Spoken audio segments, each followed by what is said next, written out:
একটি গ্রামের একটি সত্য ঘটনা নিয়ে আজকে কথাগুলো বলবো। কথাগুলো মনোযোগ দিয়ে শুনবেন। কথাগুলো হচ্ছে এরকমের: একটি গ্রামে একজন ফকির ছিল। সে ঝাড়ফুঁক করত। সেই ফকির যখন মানুষের ঝাড়ফুঁক করে, যে জিন তারা তো বহুত টুত বা যাই হোক, আর কুসংস্কার বলেন আর বাস্তব বলেন, ছিল এক সময়, চলতো, কাজও হতো। তো সেই ফকির বাড়ি বাড়িতে গিয়ে সেই ঝাড়ফুঁক করতো এবং মানুষ উপকৃত হতো, যেমন জিনের আসর টসর যাই হোক, এগুলোর থেকে আসান পেত।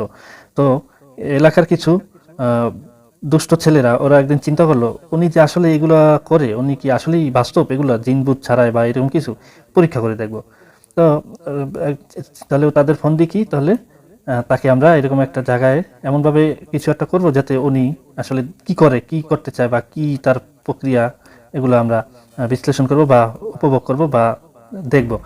পরে যেই কথা সেই কাজ, দুষ্ট লোকের মনের বাসনা কি করলো, তো ওই লোকটা সবসময় চলাফেরা করতো ধান ক্ষেতের আইল দিয়ে। যেমন রাস্তা দিয়েও চলাফেরা করে, তবে ওই রাস্তা দিয়ে অনেক ঘুরে যেতে হয়, তো সেক্ষেত্রে শর্টকাটের জন্য মাছ ধান ক্ষেতের আইল দিয়ে গেলে একেবারে কোনাকুনিভাবে উঠা যায়। তো ওরা চিন্তা করলো, তো উনি তো ওই পথ দিয়ে যায়, তাহলে ধান ক্ষেতের ঠিক মাঝে বরাবর একটা নির্জন জায়গায় গিয়ে ওই দুই চোকরা গিয়ে বসে ওৎপেতে বসে আছে ছালার বস্তা নিয়ে।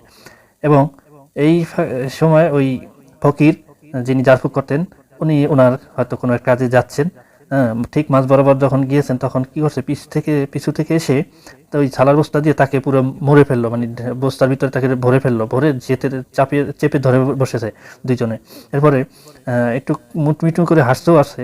এর ভিতরে ওই ফকির, উনি বুঝতে পারছে যদি শয়তান হয় তাহলে আমার সূরা কেরাত পড়তে হবে।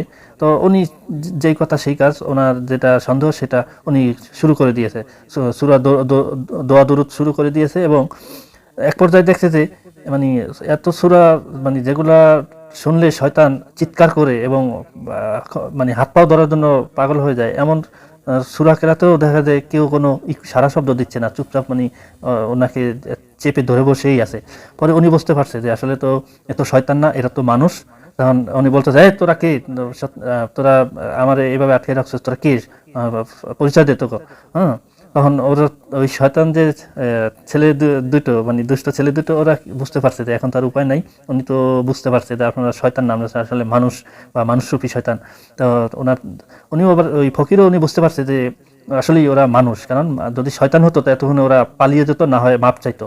হ্যাঁ, তো এই চিন্তা ভাবনা করার সাথে সাথে ওই লোক দুইটা তাড়াতাড়ি কি করেছে, তাকে ছেড়ে দিয়ে দৌড়ে পালিয়ে গেল।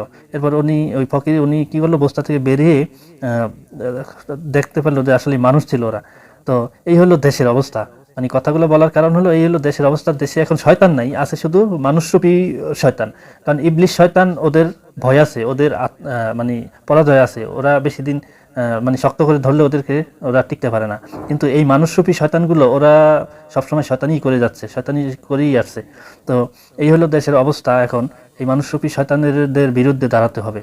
হ্যাঁ, গল্পটা আসলে গল্প না, এটা একটা সত্যি একটা গ্রামের ঘটনা আমার আমার জানা মতে। তো আমি পুরোপুরি অতটা ঢক লাগিয়ে বা মজার মতো করে বলতে পারিনি, কিন্তু এই ঘটনাটা আরো মজার ছিল। তো কেমন লাগলো আপনারা কমেন্ট করে জানাবেন। ভালোই।